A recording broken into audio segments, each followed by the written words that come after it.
Les développements de la République démocratique du Congo, les élections de 2023, la tournée du chef de l'État, telles sont les thématiques qui vous seront développées dans cette émission Décryptage que nous avons l'honneur de recevoir pour vous les députés nationaux. Bernard Kayumba, l'élu de Lukunga, avec lui, on va parler du développement de la RDC. Il veut certainement beaucoup plus s'inspirer sur cette thématique. Bienvenue, monsieur le député Bernard Kayumba. Merci beaucoup. Alors, vous avez été dans une grande délégation au niveau de Kolwezi. Et là, vous êtes allé visiter les installations d'une grande entreprise de la place, la SICOMINE, la Sino-Congolaise des mines. Alors, quelles sont vos impressions une fois que vous étiez sur place? Merci beaucoup. Vous savez, je suis député national avec un mandat national. Nous avons l'obligation de parler sur toute l'étendue de la République démocratique du Congo. Qui dit développement égale du concret sur terrain. Plusieurs chefs de l'État ont eu à faire des appels à des investisseurs. Aujourd'hui, nous, peuple congolais, posons-nous des questions. Qui sont ceux-là qui ont risqué à venir chez nous investir? Je pense que ce sont nos amis de la Chine. Okay. Je vais prendre un exemple seulement. Okay. La SICOMINE, dans la province de Lualaba.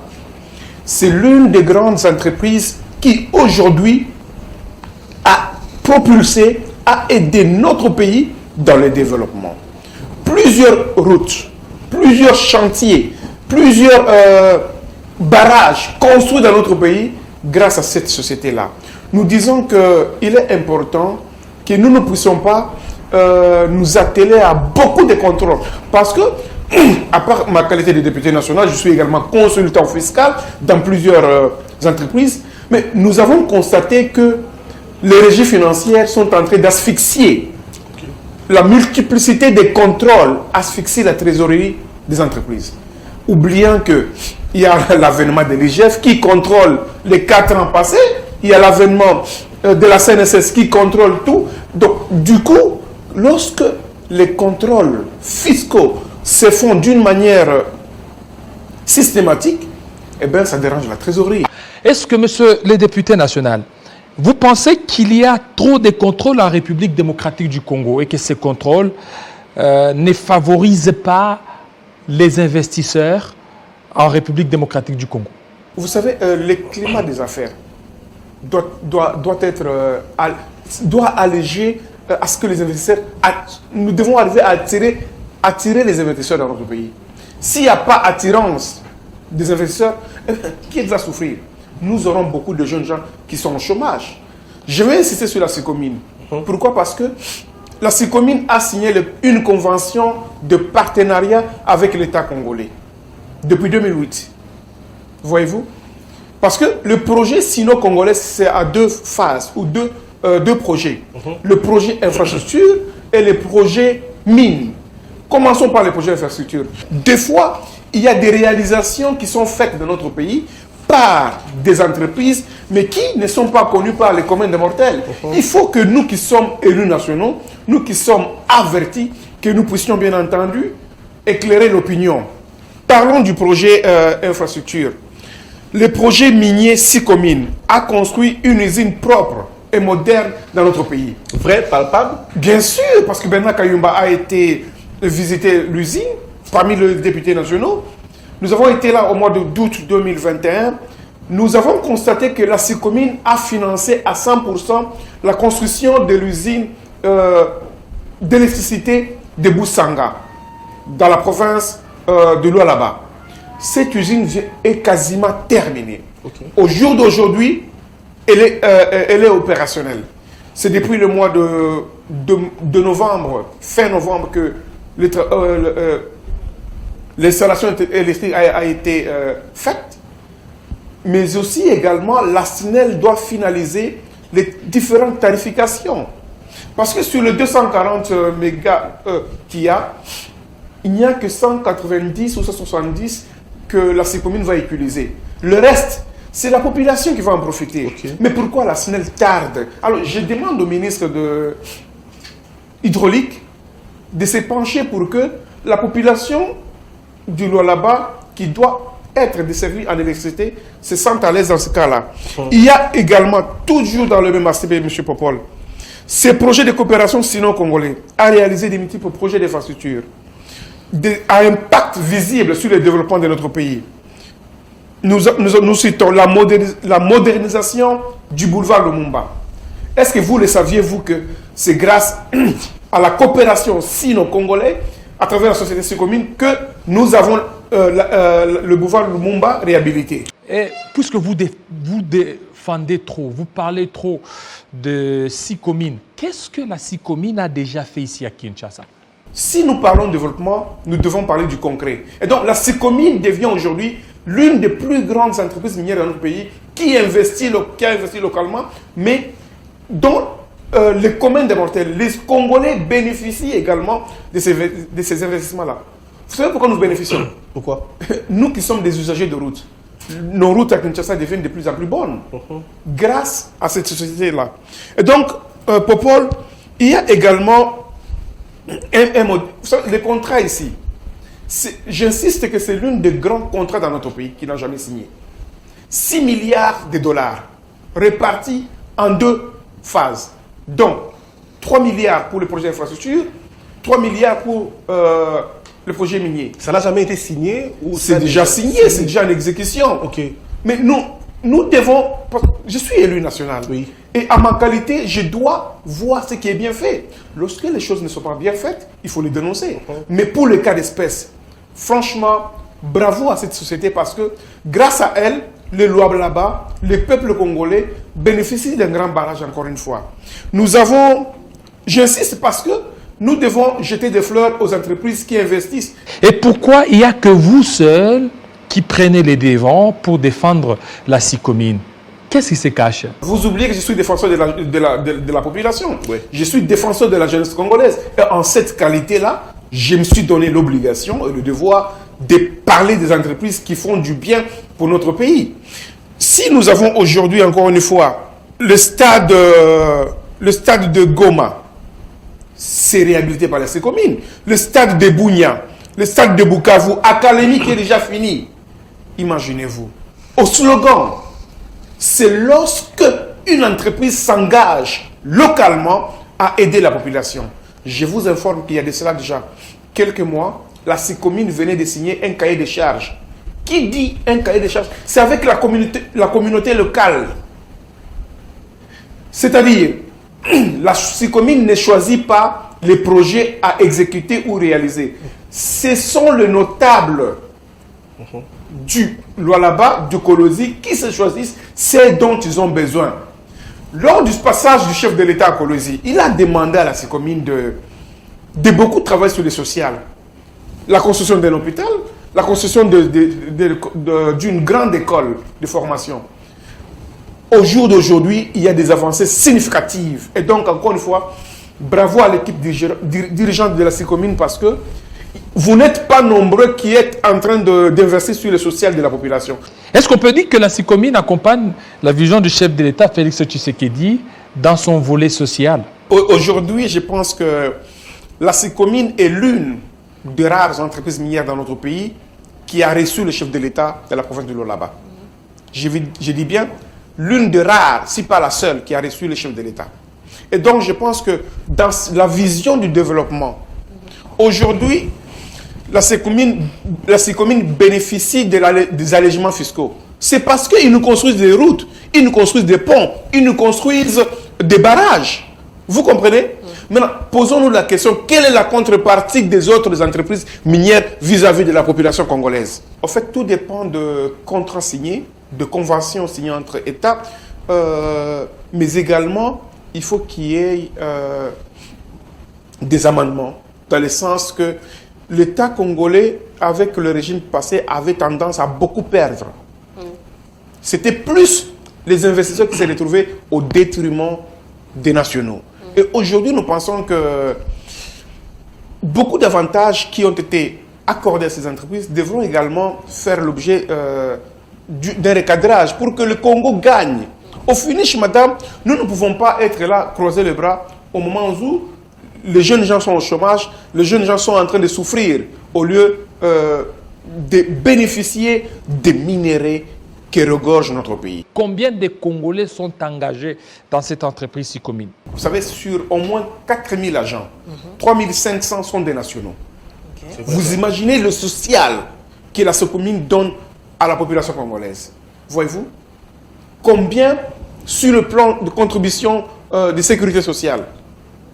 Je vous dis que ce sont des investissements à protéger, des investissements à garantir sur le long terme, car le Congo y trouve son rendement. Le boulevard qui arrive jusqu'à l'aéroport, c'est toujours la Sicomine. Et aujourd'hui, madame, lorsque je vais vous parler du LME, London Metal Exchange, c'est quasiment une grande entreprise à Londres qui détermine les prix des métaux, des minéraux. Donc, pour la première fois dans notre pays, la Sicomine aura une marque déposée, Sicomine RDC. Donc, les cathodes de cuivre qui sont exportés par notre pays auront une marque Made in Congo, Sicomine DRC. Je pense que la crédibilité même de notre pays sur le chéquier international sera connue grâce à cette société-là. J'insiste encore sur la société Sicomine. C'est chaque année que l'Assemblée nationale ou le Sénat doit approuver les projets à réaliser par la société Sicomine. Mais ce n'est pas fait. J'insiste que la Sicomine est dans la vision du chef de l'État. Parce que c'est depuis 2019 que Félix Antoine Tshisekedi a pris le pouvoir. Au jour d'aujourd'hui, posons-nous des questions. Parmi tant d'entreprises minières, il faut qu'il y ait des contrôles. Il ne faut pas seulement qu'il y ait de mobilisation des fonds ou des taxes ou des redéfenses minières. Parce qu'apparemment, le gouvernement ne se focalise que sur la mobilisation et sur la mobilisation. C'est vrai, c'est ça leur tâche. Mais qu'est-ce que nous faisons, nous, députés nationaux? Devons-nous laisser la tâche à l'IGF qui n'est pas habilité à faire des contrôles parlementaires? Nous avons un bilan à défendre à la fin de notre mandat en tant que député national. Et Bernard Kayumba, aujourd'hui, lorsque je dénonce, ce n'est pas pour nuire, c'est pour faire avancer le pays. Voyez-vous? Si aujourd'hui, mes collègues députés nationaux qui sont de Bunia, il y a un stade construit par la Sicomine, à Goma, un stade, à Kalemi, voyez-vous? Et la centrale hydraulique de Boussanga, c'est une usine moderne. Nous pensons que dans la vision du chef de l'État, si les choses vont comme ça, ça va aller vite. Et puis, cette liste dont j'ai parlé, la liste dont le Sénat ou l'Assemblée nationale doit sanctionner pour soumettre à des différentes entreprises, c'est un cahier de charges. Je venais de le dire que la Sicomine venait de signer un cahier de charges où les communautés locales ont soumis leurs desiderata.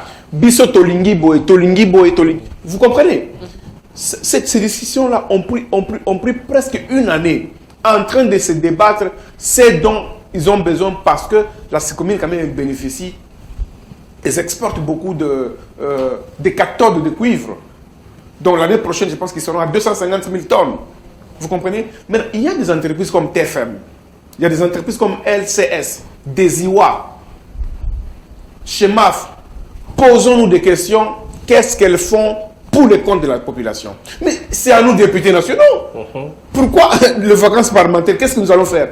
Je demande au bureau de notre président Bosso de nous aider à déployer les élus que nous sommes sur le terrain pendant les vacances parlementaires parce que nous avons un bilan à défendre. Le chef de l'État a besoin de nous, députés nationaux, pour l'aider à ce que sa vision se concrétise. Et donc, si nous, qui sommes réellement sur le terrain avec nos bases, nous ne collectons pas les doléances ou les desiderata de la population, comment est-ce que le chef va vite actionner son programme parce que nous lui devons un deuxième mandat. Nous devons donner un deuxième mandat au chef de l'État, Félix Antoine Tshisekedi. Et moi, j'y crois que dans ce pays, il va avoir un deuxième mandat. Nonobstant ce que les ennemis de la République racontent sur la gestion du pays. Oui, on a trop parlé de la Sicomine. Alors parlons maintenant de Lukunga, où vous êtes élu. Et cette commune où cette circonscription va très mal. Alors qu'est-ce que vous êtes en train de faire et vous comptez faire cette année 2022. Et nous pensons que pendant les vacances parlementaires, un député est censé descendre sur le terrain. Et pour le cas d'espèce, je suis à Kinshasa, à Lukunga. Je devais faire la ronde de Mongafula, Ngalema, Kitambo, Lingwala, commune de Kinshasa, Barumbu et Gombe. Voilà ma circonscription. Mais malgré cela, Benak doit chercher des fonds. Parce que la base attend de moi des petites constructions, des petits ponts, aider les enfants, réhabiliter la peinture de l'école, donner un petit... Là où le gouvernement n'est pas en mesure, un député peut dépenser $1000, $2000 pour que vous donniez quelque chose à la base. Combien accompagne ouvertement et officiellement le chef de l'État? Je soutiens le chef de l'État en coulisses. Il faut le dire tout haut. Le monde doit comprendre que tel, vraiment, il est dans sa peau. Et c'est ce que nous sommes au PANECO, au Parti du Nouvel Élan du Congo. On ne se voile pas la face. Nous sommes honnêtes et courageux, dynamiques pour faire avancer la vision du chef de l'État. Le temps que nous reste pour 2023 n'est plus long, mais nous sommes très contents qu'aujourd'hui, le bureau de la CENI s'affiche au complet, au grand complet, donc pour accompagner le développement du pays. Vous savez, les députés nationaux appartenant à un parti politique n'accompagnent pas le président fondateur.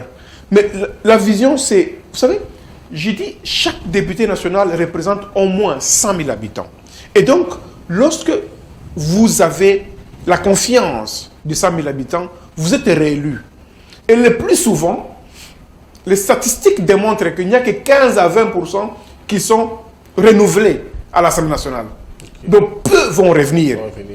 La population doit se poser des questions. Qui rend compte? Parce que ce que je dis, je suis en train, d'une manière ou d'une autre, de rendre compte de ce qui se passe à l'Assemblée nationale.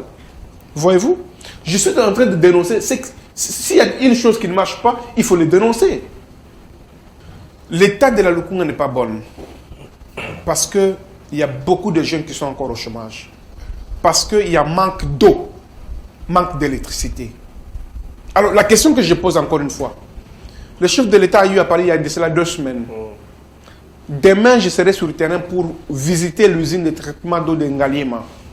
Ils doivent me dire, en ma qualité de député national, les délais de livraison de cet ouvrage-là. Parce que c'est chaque jour que je reçois des gens chez moi me demandant, honorable Maï. Ce n'est pas à nous, députés nationaux, madame, qui devons encore puiser dans nos émoluments, maigres que ce soit, pour chercher à faire des forages d'eau dans nos différents quartiers. La population de Lukunga, même de Kinshasa, a plus de 110 000 mètres cubes par jour. Ce sera une joie. Et nous devons voir clair. Il faut qu'avant mars 2022, que l'usine fonctionne. Si ça ne fonctionne pas, qu'on chasse tout le monde qui est là, qu'on amène d'autres personnes. Sinon, ils ne sont pas dans la vision du chef de l'État. Le Premier ministre Sama Lukonde a lancé la campagne Zéro Trou. Et comment vous trouvez cette initiative? Est-ce qu'elle va certainement favoriser ou aider à combler les trous dans la ville de Kinshasa? Il est juste question de faire le suivi. C'est pourquoi j'insiste. Le bureau de l'Assemblée nationale doit libérer les députés pour de descendre sur le terrain. S'il y a eu, supposons qu'il y a eu 32 millions de dollars pour Kinshasa Zéro Trou. Voyez-vous? Combien d'argent a été décaissé? Combien a été dépensé pour fermer autant de trous? Sur combien d'avenues? Voilà le travail des députés nationaux. Mais s'il n'y a pas suivi et contrôle, il y aura détournement. C'est comme ça, moi, Kayumba, je me plains, je dis tout haut, il faut qu'il y ait descente des députés nationaux dans les différentes provinces pour récolter les données, pour contrôler ce qui s'est fait. Lorsque vous n'êtes pas contrôlé, vous allez détourner. Je demande au gouverneur de la ville de permuter ou remplacer les chefs des quartiers. Ils sont devenus des chefs coutumiers qui vendent des parcelles d'autrui, qui revendent à l'insu des vrais propriétaires. Et c'est un désordre, c'est une cacophonie totale. Et même le bourgmestre, il y a cette... Vous savez, je me pose la question, comment est-ce que nous pouvons avoir des gens qui balayent sur nos routes? Au moment où, avec des disciplines, demander seulement à un propriétaire d'une parcelle, nettoyer le devant de chez toi. C'est tout. Ça ne va pas demander des fonds pour que les ONG, pour que Bernard Kayumba crée une ONG, amener 100 personnes et se faire payer. Jean-Tini Ngobila, c'est une bonne personne, mais mal entourée. Mal entourée parce qu'il y a des gens en qui le gouvernement a placé confiance, mais qui ne font pas le travail. Il est temps, grand temps, monsieur le gouverneur, de penser au réaménagement. Ce qui tue aussi beaucoup de gouverneurs dans nos différentes provinces, ce sont les acteurs politiques, communément appelés les autorités morales, que nous sommes d'ailleurs. Donc nous imposons nos partisans de partis politiques aux gouverneurs de province, même s'ils sont des incompétents. C'est ça qui pose problème. J'adhère d'ailleurs à la vision du chef de l'État, celle de vouloir changer les choses au niveau de l'Assemblée nationale. Il ne faudra pas qu'on ait des gouverneurs élus. Il faut qu'on ait des gouverneurs nommés. Ah, c'est une bonne solution. C'est une bonne solution parce qu'aujourd'hui, pour être gouverneur, c'est monnayer. Pour être sénateur, c'est monnayer. Quand est-ce que vous aurez des comptes à rendre à quelqu'un à qui vous avez acheté la voix? Vous comprenez? Tout ce qui est acheté devient facile à voir. C'est le cas d'espèce. Donc le chef de l'État a compris que maintenant, il faut changer les choses. 26 provinces, 14 gouverneurs déchus. Qui va développer les provinces, madame? Parce que les gouverneurs de province sont des représentants du chef de l'État. Mais il y a stagnation de l'appareil de l'État. Voyez-vous? D'ailleurs, j'insiste encore une fois que le chef de l'État remanie ses gouvernements. La population a même chanté au niveau de l'Assemblée nationale lors du discours de la nation. Il ne faudra pas que ça traîne. 3 mois, ça sera beaucoup. Au mois de janvier, les transactions peuvent commencer. Fin janvier, un gouvernement de vertébrés qui vont entrer dans l'avion du chef de l'État. Le chef de l'État, il a été dans l'espace Kasaï. Il y a des sujets qui ont créé beaucoup de polémiques, comme pour dire « vous êtes mon sang ». Et votre réaction, est-ce que ce ne sont pas des discours ayant trait au tribalisme? Le chef de l'État vient du Kasaï oriental. À l'accession au pouvoir, avant même qu'il n'accède au pouvoir, le Kasaï oriental, le Kasaï occidental était l'une des provinces qui était quasi négligée sur le plan développement. Nonobstant la présence de beaucoup de ressortissants de ces provinces-là. Vous comprenez? Donc on dit en Chiluba, Chichitija Lukunda, Tijimundama Lukunda. Et donc nous avons vu des gens qui étaient avec le régime de Kabila, qui avaient de hautes fonctions, VPM intérieur, VPM tel, ministre d'État tel, DG tel, mais qui ne pensaient jamais au développement du Kasaï oriental, du Kasaï occidental. Donc c'était quand même honteux pour le chef de l'État de se précipiter à descendre dans une province où il n'y a rien. Il fallait quand même faire quelque chose. Et lorsqu'il a pensé à faire quelque chose, ces mêmes gens-là, ils ont commencé à piller de l'argent. Voilà la difficulté. Mais il ne fallait pas quand même qu'il dépasse 3 ans. C'est pourquoi il s'est dit, je vais communier avec mes frères et sœurs du Grand Kasaï. On dit, Popol, vaut mieux tard que jamais. Nous sommes des Congolais. Tous. Kinshasa, c'est une ville cosmopolite. Nous sommes tous issus d'une province, d'un village, d'un territoire, d'un village. Et pour le cas d'espèce, quoi d'anormal que le chef de l'État dise à ses frères du coin, je suis votre frère. C'est pas anormal. Chaque politique a d'abord une base naturelle. C'est son coin.